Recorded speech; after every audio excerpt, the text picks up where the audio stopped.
जय हिंद दोस्तों, आज हम लोग इस वीडियो में लूसेंट जी के सीरीज के अंदर इलेक्शन कमीशन ऑफ इंडिया से रिलेटेड एमसीक्यूज देखेंगे। तो आइए शुरू करते हैं। अगर आपको इस वीडियो का पीडीएफ चाहिए तो हमारे टेलीग्राम ग्रुप से ले सकते हैं। टेलीग्राम ग्रुप का जो लिंक है इस वीडियो के डिस्क्रिप्शन में आप ले सकते हैं। तो आइए शुरू करते हैं इलेक्शन कमीशन ऑफ इंडिया। अगर इलेक्शन कमीशन ऑफ इंडिया के एस्टैब्लिशमेंट की बात करें तो इसका एस्टैब्लिशमेंट 25 जनवरी 1950 को हुआ था। और आपको ये ध्यान देना है कि 25 जनवरी है, 25 जनवरी को नेशनल वोटर्स डे भी मनाया जाता है। ठीक है, तो इस टाइप के क्वेश्चंस बन जाते हैं, नेशनल वोटर्स डे भी मनाया जाता है। राइट, ये ध्यान देना है आप इसको। तो अगर हम लोग बात करें तो ये 6 टाइप के इलेक्शन को मैनेज करता है, ये आपको ध्यान देना है।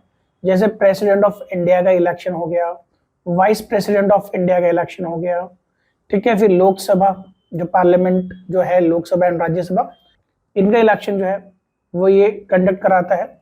और हम बात करें जो स्टेट असेंबलीज है, जैसे legislative assembly, Vidhan Sabha and legislative council, जिसको हम लोग विधान परिषद भी कहते हैं, तो इनके इलेक्शन को जो है इलेक्शन कमीशन ऑफ इंडिया जो वो कंडक्ट करती है।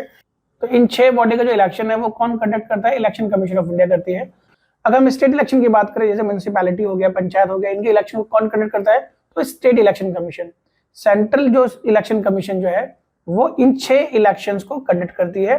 ये आप इसको ध्यान देना है। राइट, और अगर हम अपने कॉन्स्टिट्यूशन की बात करें तो पार्ट 15 के अंदर अगर हम आर्टिकल की बात करें, स्पेशली आर्टिकल 324 से लेकर के, ठीक, आर्टिकल 329 जो इलेक्शन कमीशन ऑफ इंडिया के बारे में बताता है। अगर हम ओरिजिनली बात करें तो एक इलेक्शन कमिश्नर हुआ करता था, but election commissioner amendment act 1989 की बात करें तो ये इसके अंदर जो है ये अपडेट आया, ये चेंज आया कि इसको मल्टी मेंबर बॉडी बनाया गया। राइट, तो ये आप ध्यान देना है, मल्टी मेंबर बॉडी बनाया गया है। ठीक है, और इसकी जो संख्या है वो कौन निर्धारित करेगा, कौन डिसाइड करेगा? That is our president. President के द्वारा इसके संख्या को देखा जाएगा, अगर उनको लगेगा तो इसकी संख्या को बढ़ा सकते हैं। करंटली बात करें अभी कितने इलेक्शन कमिश्नर है, तो टोटल 3 मेंबर बॉडी ये कहलाती है। ये आपको ध्यान देना, ये इंपॉर्टेंट चीजें हैं जो आपको एग्जामिनेशन पॉइंट ऑफ व्यू से ध्यान देना चाहिए। फिर उसके हम लोग बात करें, इस 3 मेंबर बॉडी की बात करें तो इसमें एक चीफ इलेक्शन कमिश्नर होता है, उसको 1 CEC में लिख दे रहा हूं यहाँ पे, 1 chief election commissioner plus 2 other election commissioner होते हैं। राइट, अगर हम इस CEC की बात करें, जो चीफ इलेक्शन कमिश्नर है, इसका अपॉइंटमेंट कौन करता है? इसका अपॉइंटमेंट प्रेसिडेंट के द्वारा होता है। ठीक है, जो अदर इलेक्शन कमिश्नर है उनका भी अपॉइंटमेंट कौन करते हैं? मतलब वो भी प्रेसिडेंट के द्वारा ही होता है। तो इसके रिमूवल प्रोसेस से कभी कभार क्वेश्चन आ जाता है। अगर हम लोग रिमूवल प्रोसेस की बात करें तो रिमूवल प्रोसेस जो है, अगर हम चीफ इलेक्शन कमिश्नर की बात करें, CEC जिसको मैं लिख रहा हूँ, चीफ इलेक्शन कमिश्नर, इनका जो रिमूवल प्रोसेस जो है वो प्रेसिडेंट के द्वारा होता है। बट रिजोल्यूशन जो है पार्लियामेंट से पास होनी चाहिए, दोनों हाउस से, तब हो सकता है। तो यहाँ पे कह सकते हैं रिमूवल बाय प्रेसिडेंट। ठीक है, removal by president of India. ठीक है, ऑन द रिजोल्यूशन ऑफ या on the resolution passed by parliament, both the house of the parliament with special majority. अगर पार्लियामेंट के दोनों हाउस चीफ इलेक्शन कमिश्नर के removal वाले रिजोल्यूशन को अगर वो पास कर दे स्पेशल मेजॉरिटी से, तब प्रेसिडेंट जो है इनको रिमूव कर सकते हैं। बट अगर अदर कमिश्नर की बात करें तो अदर कमिश्नर को रिमूव किया जा सकता है प्रेसिडेंट के द्वारा, on the recommendation bye home? On the recommendation of chief election commissioner. ठीक है, तो ये आप ध्यान देना, जो अदर इलेक्शन कमिश्नर है उनका जो है रिमूवल वो भी होता है किसके द्वारा? वो प्रेसिडेंट के ही द्वारा होता है। बट यहाँ पे चीफ इलेक्शन कमिश्नर के रिकमेंडेशन की रिक्वायरमेंट होती है। तो ये कुछ इंपॉर्टेंट चीज है, ये आपको ध्यान देना है। फिर कभी कभार इनके टेन्योर से रिलेटेड क्वेश्चन बन जाता है, वो आपको ध्यान देना है। तो इसका जो टेन्योर जो होता है वो कितने साल का होता है? That is for the 6 years। ठीक है, क्या ध्यान देना, 6 years और 65 years, जो भी पहले अचीव हो जाए और फिर वो रिटायर हो जाएंगे। बाकी इनकी सैलरी, अगर इनकी सैलरी वाले की बात करें तो सैलरी कितनी होती है? इक्वल टू द जजेस ऑफ द सुप्रीम कोर्ट। आइए नेक्स्ट क्वेश्चन देखते हैं। नेक्स्ट क्वेश्चन को ये बता रहा है, जो नेशनल पॉलिटिकल पार्टी है किस कंडीशन में उसको जो है नेशनल पॉलिटिकल पार्टी का दर्जा मिलता है? तो जैसा आप अगले स्क्रीन पे देख पा रहे हैं, यहाँ पे कंडीशन यहाँ पे मेंशन है। जो कंडीशन है, 3 कंडीशन यहाँ पर मेंशन है, इसमें से कोई से भी अचीव हो जाएगा तो जो है जो पॉलिटिकल पार्टी है उसको नेशनल पॉलिटिकल पार्टी का है ना स्टेटस मिल जाएगा। पहला तो ये है कि अगर इसको रिकॉग्निशन मिलता है 4 या 4 से ज्यादा स्टेट में और वो इलेक्शन जीत जाती है, या फिर अगर जो भी कैंडिडेट्स हैं वो total 6% of valid votes 4 states के अंदर अगर वो अचीव कर लेती है लोकसभा या स्टेट असेंबली इलेक्शन के अंदर, ठीक है, and the party has at least 4 MPs in the last Lok Sabha poll. ये भी कंडीशन साथ में मैंडेटरी है कि जो पिछला जो लोकसभा जो इलेक्शन हुआ है उसमें 4 MP होने चाहिए।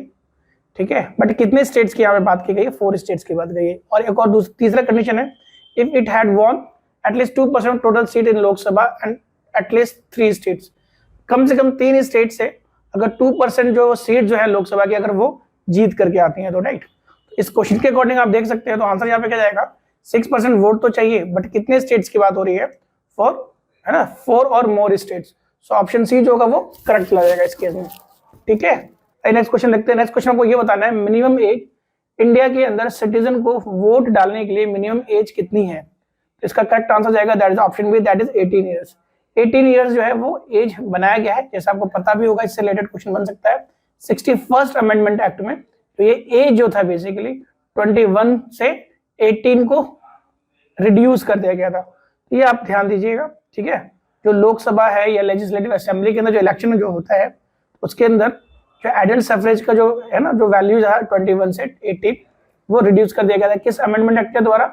That is the 61st amendment act 1988। ठीक है, आइए नेक्स्ट क्वेश्चन देखते हैं। नेक्स्ट क्वेश्चन आपको ये बताना है कि पार्लियामेंट्री इलेक्शन को कंडक्ट करने के लिए एज कितनी होनी चाहिए, कम से कम कितनी होनी चाहिए? इसका जो करेक्ट आंसर आएगा that is option C, that is 25 years as.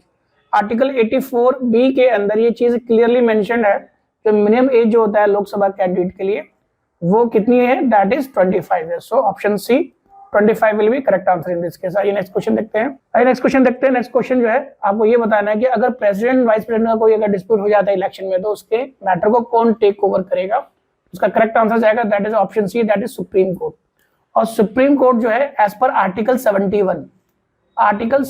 के अंदर, आर्टिकल 71 में क्लियरली बोला गया है कि जो भी डिस्प्यूट होगा प्रेसिडेंट एंड वाइस प्रेसिडेंट के इलेक्शन के अंदर तो वो मैटर कौन लेगा? वो मैटर सुप्रीम कोर्ट के द्वारा देखा जाएगा। राइट, तो ये ध्यान देना है आपको। राइट, आइए नेक्स्ट क्वेश्चन देखते हैं इसी सीक्वेंस में। नेक्स्ट क्वेश्चन है, constitutional amendment by which as the voting has been revised from 21 years to 18 years. अभी आपको डिस्कस भी किया, that is 61st amendment act.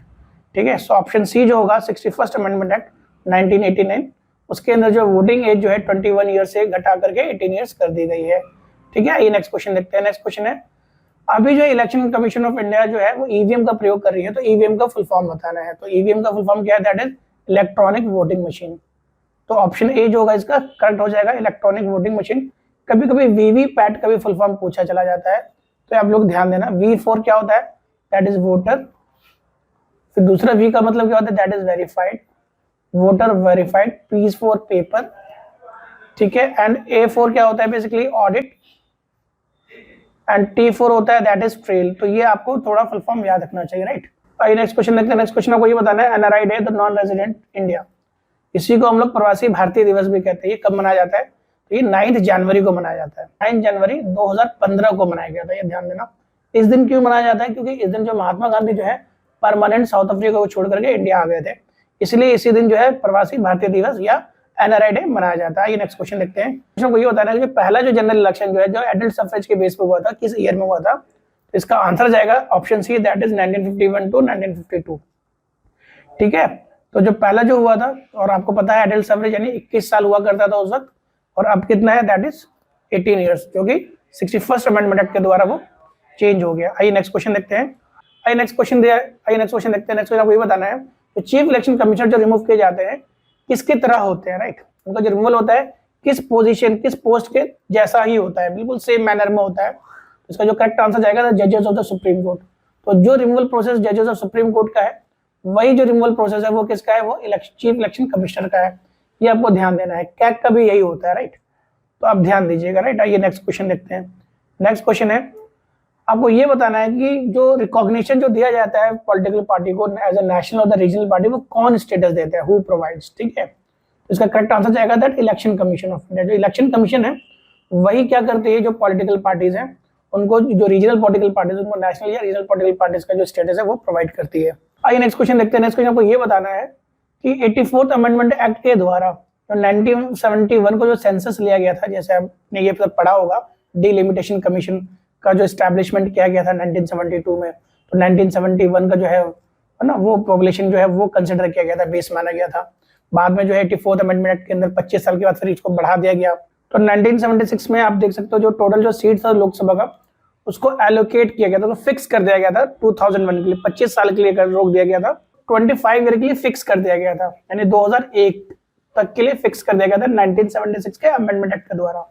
फिर 84th अमेंडमेंट एक्ट के द्वारा इसको फर्दर 25 साल के लिए क्या कर दिया गया, फिक्स कर दिया गया, यानी 2026 तक के लिए फिक्स कर दिया गया, राइट।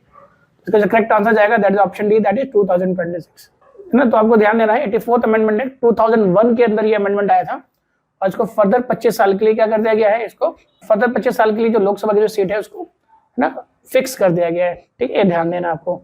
आइए नेक्स्ट क्वेश्चन देखते हैं। नेक्स्ट क्वेश्चन आपको ये बताना है इसमें स्टेट असेंबली के जो इलेक्शन होता है कौन कंडक्ट करता है। अभी आपको हमने बताया था थोड़ी देर पहले एज पर आर्टिकल 324, जब हमने वीडियो के अंदर इंट्रोडक्शन दिया था, आर्टिकल 324 के अकॉर्डिंग 6 इलेक्शन, चाहे वो प्रेसिडेंट ऑफ इंडिया हो, वाइस प्रेसिडेंट ऑफ इंडिया हो, Lok Sabha, Rajya Sabha and legislative assembly यानी विधानसभा या लेजिस्लेटिव काउंसिल यानी विधान परिषद, तो ये इलेक्शन कौन कंडक्ट करेगा, तो ये इलेक्शन हमारा election commission of India, option C जो है इसका करेक्ट चला जाएगा, ठीक है, ये ध्यान देना। ये नेक्स्ट क्वेश्चन देखते हैं। नेक्स्ट क्वेश्चन आपको ये बताना है इलेक्शन कमिश्नर जो है उसको रिमूव किया जाता है ऑफिस से किसके रिकमेंडेशन से। अभी आपको स्टार्टिंग में बताया था जो इलेक्शन कमिश्नर है, अदर इलेक्शन कमिश्नर या रीजनल इलेक्शन कमिश्नर, उसको चीफ इलेक्शन कमिश्नर के रिकमेंडेशन से प्रेसिडेंट के द्वारा रिमूव किया जाता है। सो ऑप्शन बी जो होगा चीफ इलेक्शन कमिश्नर वो इसका करेक्ट चला जाएगा, राइट। तो डियर स्टूडेंट्स इस वीडियो में इतना ही। अब नेक्स्ट वीडियो के अंदर जो है और भी इंपॉर्टेंट टॉपिक पे ल्यूसेंट जी के सीरीज के इंपॉर्टेंट क्वेश्चंस लेकर के आएंगे। So dear students see you in the next video, till then bye bye.